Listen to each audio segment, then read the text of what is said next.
मैं ऐसी क्यों हूं ये तो मुझे नहीं पता। ये तो ऊपर वाले को पता होगा, जिन्होंने मुझे बनाया है और इस धरती पर मुझे भेजा है, मुझे अपने कर्मों को करने के लिए। लेकिन हूं तो इंसान, कभी कभी मुझे भी बुरा लगता है। ऊपर से मैं एक कलाकार हूं, एक परफॉर्मर हूं, तो मैं भी इमोशनल हूं। मेरी भी कुछ मतलब फीलिंग्स है जो कभी कभी मुझे सोचने को मजबूर कर देता है। और मैं भी कभी कभी अकेले में जब होती हूँ तो रोती हूँ, बहुत रोती हूँ।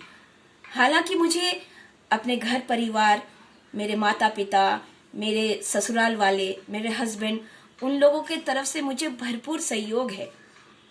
मुझे उन लोगों ने जितना हो सका उनसे उन लोगों ने मेरे लिए किया।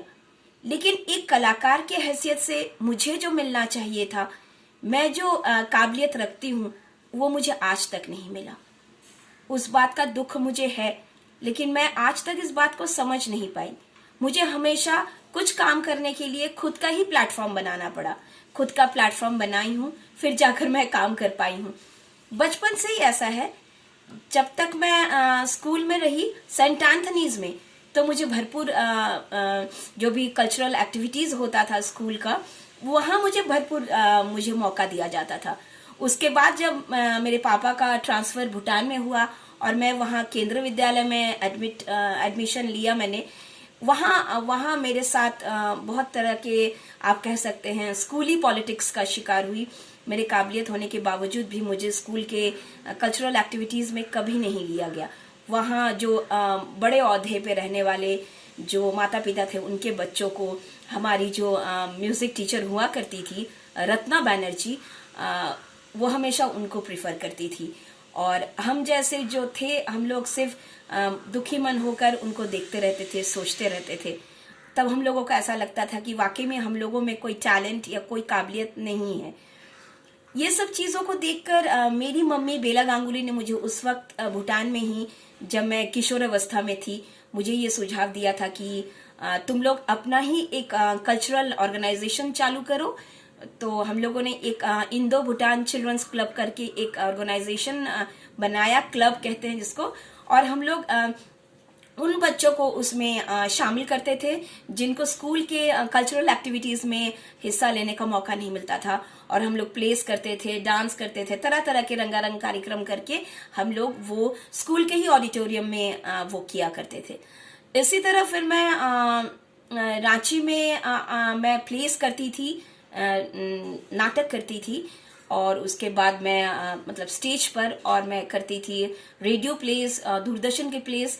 वो मुझे मिला, भरपूर मिला। फिर मुंबई शिफ्ट होने के बाद 1989 से आने के बाद मुझे एक छोटे से शहर की लड़की होने के बावजूद भी एक लिमिटेशन में मुझे जितना काम मिलना चाहिए, चाहे वो मॉडलिंग का हो या सीरियल का हो, वो मैंने किया। क्योंकि मेरे भी कुछ लिमिटेशंस थे जो मैं कर नहीं पाई, तो इसलिए मैं शायद बहुत ज्यादा काम नहीं कर पाई। लेकिन जितना भी काम कर पाई, मेरे जैसे रांची जैसे एक छोटे शहर से आई हुई लड़की के लिए वो बहुत बड़ी उपलब्धि है। क्योंकि मैंने सीरियल हो या मॉडलिंग हो के जो क्रीम लोग हैं, जो एक स्टैंडर्ड रखते हैं, उन लोगों के साथ स्टैंडर्ड काम ही किया, बहुत ज्यादा काम मैंने नहीं किया।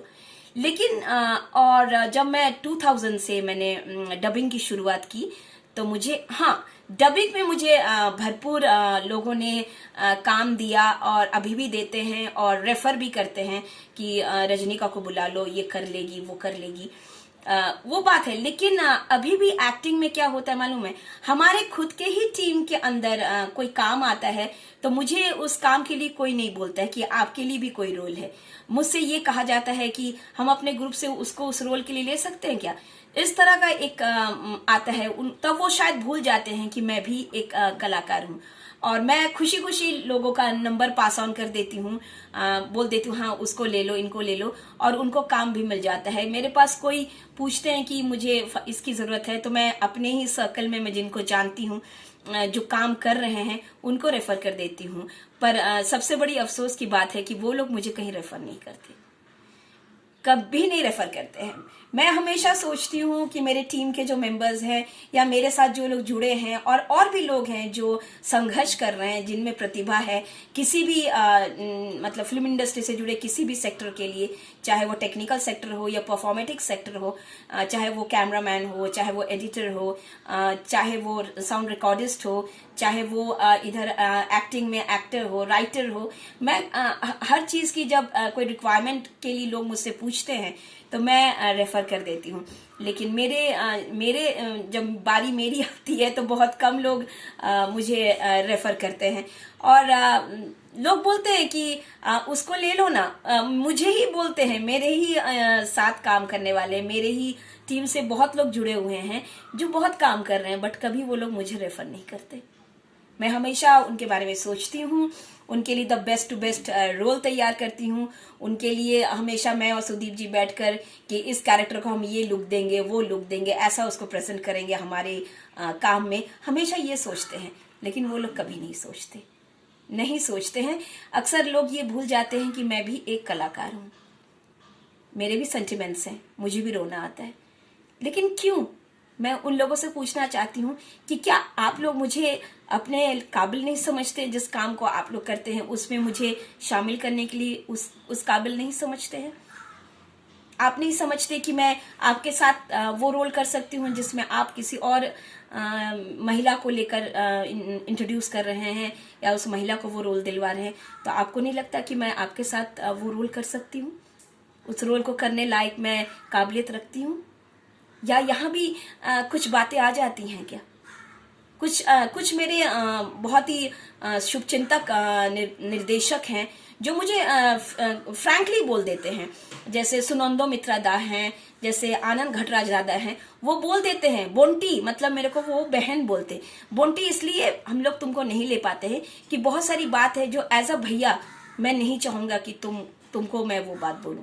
जिस दिन मैं अपने बलबूते पर कुछ करूंगा तो जरूर मैं तुमको अपने काम में शामिल करूंगा। तो ये तो एक ओपनली आपने बात को कह दी। ये बहुत अच्छा लगता है। इसमें कोई दुख की बात नहीं लगती है। लगता है कि हाँ, सच में वो मेरे भैया हैं, तभी वो मेरे बारे में इतना सोचते हैं। लेकिन और भी लोग हैं जो काम कर रहे हैं, इतना काम कर रहे हैं वो लोग, लेकिन कभी भी रजनीका को रेफर नहीं करेंगे।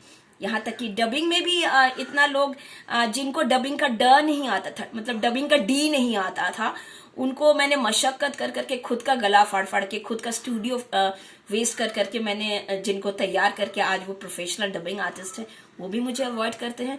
वो लोग इतना काम करते हैं, इतना डबिंग कॉन्ट्रैक्टर्स बन गए हैं, डबिंग सो कॉल्ड वेंडर्स बन गए हैं, इतना प्रोजेक्ट्स कर रहे हैं, नहीं बुलाते हैं वो लोग मुझे।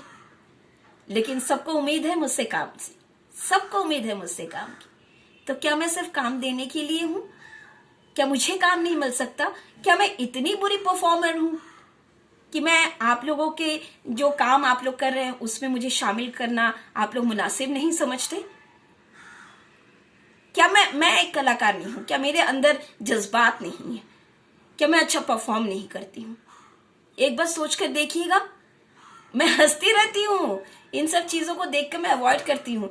इसीलिए तो मैंने अपना खुद का प्रोडक्शन हाउस बनाया कि मुझे इन सब चीजों से एक राहत मिले, मुझे लोगों से मतलब मशक्कत ना करना पड़े या मेहनत ना करना पड़े काम के लिए, और ताकि मैं उन लोगों को काम दे सकूं जो मेरी तरह डिप्राइव्ड है, जो टैलेंटेड है लेकिन डिप्राइव्ड है, जिनको सही से काम नहीं दिया जाता, जो काबिल हैं लेकिन काम नहीं उनको दिया जाता। उनको मैं अपने टीम में, अपने काम में शामिल करने की भरपूर प्रयास करती हूँ। और हो सकता है कि मैं बहुत कुछ हासिल नहीं कर पाई, लेकिन जितना कर पाई मैं अपने आप में हूँ, खुश हूँ। लेकिन कभी कभी ना, मैं भी तो इंसान हूं ना, तो दिल में एक टीस सी लग जाती है कि वाकई क्या मैं सच में कुछ अलग हूं, या सच में क्यों कुछ लोग मुझे अवॉइड करते हैं, जिनके लिए मैं हमेशा सोचती हूँ कि उनका भला हो, उनका अच्छा हो, वही लोग मुझे अवॉइड करते हैं। अब पता नहीं, शायद इसको मैं क्या कहूंगी, किस्मत। मेरे किस्मत में यही लिखा होगा कि मुझे अपना खुद का प्लेटफॉर्म बना के काम करना है, तो वही कर रही हूँ। छोटा सही, मीडियम बजट सही, जो भी सही, उसी को लेके मैं आगे बढ़ रही हूँ। कुछ ना कुछ हमेशा करते रहना चाहिए, चाहे मैं फिल्म करूं या क्राइम सीरीज करूं या वेब सीरीज करूं, ऐसे वेब सीरीज जो हम पूरे परिवार के साथ देख सके। वेब सीरीज में भी तरह तरह के कैटेगरीज हैं, इसलिए लोग आजकल मुझसे पूछने लगे हैं कि आपकी वेब सीरीज क्या हम पूरे परिवार के साथ देख सकते हैं। ऑफ कोर्स आप मेरे वेब सीरीज जो होंगे पूरे परिवार के साथ ही देख पाएंगे, क्योंकि मैं वैसा कोई काम मैं और सुदीप करते ही नहीं है जो हम खुद अपने परिवार के साथ बैठ के नहीं देख सके, वो हम कैसे उम्मीद कर लें कि वो दूसरे लोग अपने परिवार के साथ बैठ के देखेंगे। हर वक्त पैसे मायने नहीं रखता है, बहुत कुछ है, देश है, समाज है, परिवार है, जिनको लेके हमें चलना पड़ता है। इसीलिए शायद हमारी गति, हमारी जो स्पीड है वो बहुत स्लो है अचीवमेंट का। जो उपलब्धियां हमें मिलनी चाहिए थी वो नहीं मिली, बट खुश हैं क्योंकि अभी बहुत कुछ बातें लोगों को पता चल रहा है। तो जो बातें मैं पहले भी कहती थी ये वो, तो लोग बोलते थे नहीं बाबा तुम में ही टैलेंट नहीं है इसलिए तुम इतनी पीछे हो, या मेरे हस्बैंड को भी यही बोलते थे तुम में ही काबिलियत नहीं है इसलिए इतने बड़े डायरेक्टर नहीं बन सके।